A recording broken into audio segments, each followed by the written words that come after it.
Okay, you guys, we're going to go through the charts like usual, but let's go over some news. This week is going to be kind of loud, meaning news wise. It's going to be a lot of news coming out. Let me see if I can move my head out the way. All right, so there you go. So we have the AUD coming out with CPI numbers and some other numbers that's going to be coming out over the next 24 hours. So if you're trying to trade the AUD, be careful.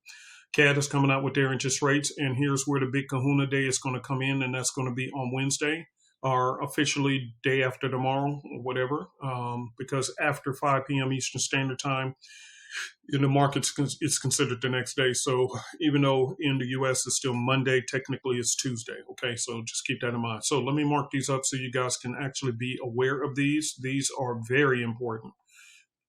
So when the Fed interest rates come out, there's going to be some shaking, rattling, and rolling that's coming on. Typically, they do make their announcements in the afternoon, so at least you can get a little bit of scalp trading done in the morning and just be in and out. I wouldn't try to hold any long-term positions because not sure what's going to happen during that Fed interest rate news. CAD interest rate news is coming out as well. We also have jobless claims coming out on Thursday, and then you got PPI coming out. So, like I said, here's the danger of this week.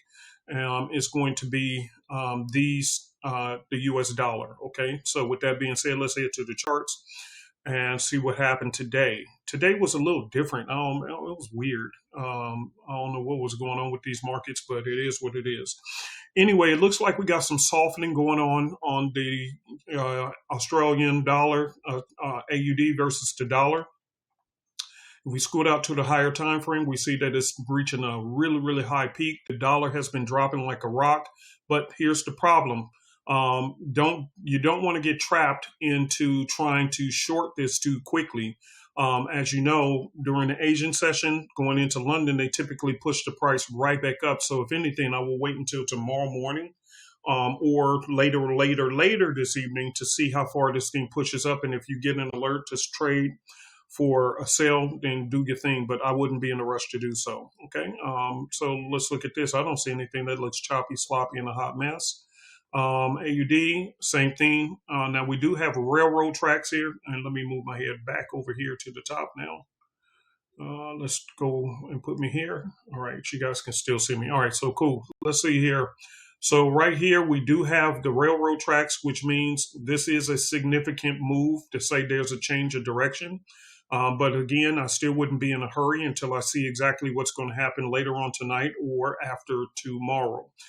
Keep in mind, again, the AUD is going to have some news coming out, so you want to be very careful. So therefore, me personally, I'm staying away from the AUD. Let's go to CAD. CAD is not having any news until Wednesday. So therefore, you have time to play with it. And we see it sitting on a very strong support level right here on the 4-hour time frame. So it just depends if it holds at this level, which you can see it right here. And for those who have the daily dot, congratulations to you. You can see how it's very helpful, very, very helpful for your trading, so you can really see the daily levels. So right here, it looks like it's stalling out and respecting these daily levels. So there may be a bounce on CAD JPY because of this level going all the way across right here. It looks like it can retrace from here and bounce on up. So I would be a person who's waiting. And we do have a buy arrow right here, and it was just smacking side. So, just being patient. But if that was me, I'm looking for buys on CAD JPY. Swiss JPY, I'm not seeing anything that I like. So I'm just going to wait. And by the way, keep in mind, guys, I say this all the time. If you want our exact entries from me and my team, then go right here to supereasycopycat.com and sign up for our copycat service. And basically, you'll install this software within minutes onto your MT4, MT5. Once you do that, once we take trades, then basically when we take a trade, it'll open up on your account. When we close the trade, it'll close on yours. All you have to do is set up the software and simply set up what lot size you want to use. Okay, so that's all you got to do. So go to Super Easy Copycat, E as in Echo, Z as in Zebra, copycat.com. All right, so let's keep moving to the charts. All right, so right here, nothing. It looks like, again, another cat bounce. That may bounce up, and it did. But since this one already had bounced, I'm not jumping in. I'm personally going to wait for a retrace before I even think about it. So that one here, the dollar, euro dollar, again, you know how it is. The market looks to pull down and then it pulls right back up. So I'm not doing anything on that one just yet. Again, this one looks like it has the potential to be a good buy. I have to double check with my team and wait for our setup to make sure we get confirmations. But that does look like a decent setup in that one there, right there as well. Okay. AUD, NZD, and AUD, Euro AUD. All right, GCAD, ugly. It's firing up, but again, once it spikes up this high, we have to see if it's going to respect that level or push through. So again, as I said, a lot of you guys like to short right here at the beginning of the Asian session. That's a bad idea. This thing could go back up and retrace to the top. So that's why me and my team, we've learned what these markets do. That's why we're never in a hurry to take trades. So again, if you want our entry points, then go ahead and sign up for that service. All right, GA and GN looks like it has potential. But again, AUD has news coming out. So just because this setup looks delicious doesn't mean it's the best time to enter. Okay, because you got to wait for that news to pass, which is very significant for the AUD. So if you hop in and that thing just goes haywire, you heard Uncle P tell you. Okay, all right. So let's keep it moving. I don't see anything there. I don't see anything luscious there yet. GU, again, this one is creating some highs. The dollar has been dropping. So therefore, I will be patient and wait. We have a slant pattern here, so this may retrace and create a double top before I would even look at it. Nothing there that I like, nothing delicious there, nothing definitely not there, nothing there. Again, a slant pattern. I'm looking for a retrace first to retest that top before I hop in and look for a trade. Same thing with that one. All right, so now we're looking at the US dollar pairs, USD Swiss. I don't see anything there. Let's take a look on the 4-hour. It is showing stability at this level. Let's go and see a little further out if I see anything. But see, here's a main level right here, you guys. And I'll mark it so you guys can see it. And from there, you see it broke through that, even that strong level of support right here, going through this cluster right here. It broke right on through it. So again, this is what I'm telling you guys. Hey, just slow down. Let's all just slow down, take a breath. Make sure that we get confirmations before we could decide to hop into trades. Just because it's hitting levels doesn't mean it's going to respect them. Okay. So again, we have a nice looking setup right here. We just have to wait for confirmations to make sure this is actually going to be a retrace, or is it going to break through this level and retest this bottom, since again, the dollar is very, very weak. It's been dropping. That's why you see all this massive drop. It pulls back up and shot right back down really hard. So this could be a higher low.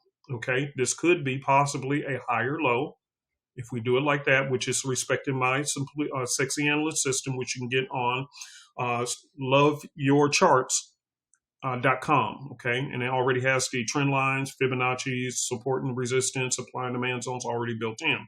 So it looks like it's respecting my trend line, also the daily dot. Okay, so that's cool. We just got to see throughout the Asian session whether it's going to pull back down and retest this level first and still sit still and then bounce later on, or is it going to sit at this level, retrace it, and break through and come down and retest this level? We're not sure, so therefore that's why we're going to wait for confirmations. Okay. So again, this one looks like a whole massive drop off, but it's sitting on a daily level. So again, this zone right here, it could be the buy zone for it. Again, we have to wait for confirmations. As far as gold was tricky today to trade. To be honest with you, it was very, very tricky because at first it was looking like it was going to push to the top, but then it ends up doing a drop. That's the way it goes sometimes. So as far as gold, I'm not a fan of it right now, and we have to see what happens. Okay, so that's my analysis for this week. Again, the biggest player is going to be this Wednesday news, because the Fed interest rates are coming out. And you also know that the president is trying to replace Jerome Powell with a different Fed chairman. So we don't know how that's going to work. So again, there's a lot of shaking, rattling, and going on that's interrupting the market flow. So we just have to trade carefully. Now, with that being said, keep in mind that not every trade is going to win. Even in the futures market where we're trading, we took a couple of trades today, won one, lost one, and came out neutral. So it's going to happen because of what's going on in the markets. The global markets are still on edge. because of the Greenland situation and other things that's going on. And again, whether you're for President Trump or against him, I'm not into politics, so I really can care less. I just hate that you're messing with my markets because the markets is messing with my money. Okay, so therefore, what I'm doing is trading a lot lighter. I'm happy when trades win, but I'm also cautious in case I lose a trade, not because of the strategy, but because of the markets reacting to all of this global chaos that's going on, which typically happens when President Trump is president. He's a disruptor. That's what he does. He doesn't stay within the normal patterns. He's just a disruptor. He creates things. I get it, but it causes disruptions to the norm. As a result of disruptions to the norm, the markets react with uncertainty. What does that mean? They become chaotic to trade. So therefore, just trade with smaller lot sizes until this market settles out, especially coming up until Wednesday. After Wednesday, the markets tend to take a 24-hour chill reset period, because after the Feds announced what they're going to do is going to interrupt the markets for the U.S. And then when the Asian session opens, it's going to have its turn to react. Then after that, when the London session overreacts and does its thing, then the next day during the New York session is probably when the markets will tend to relax and go back to normal. Okay, that's its normal routine. It happens every month. Okay, all right, you guys, see you in the next video. Thank you very much.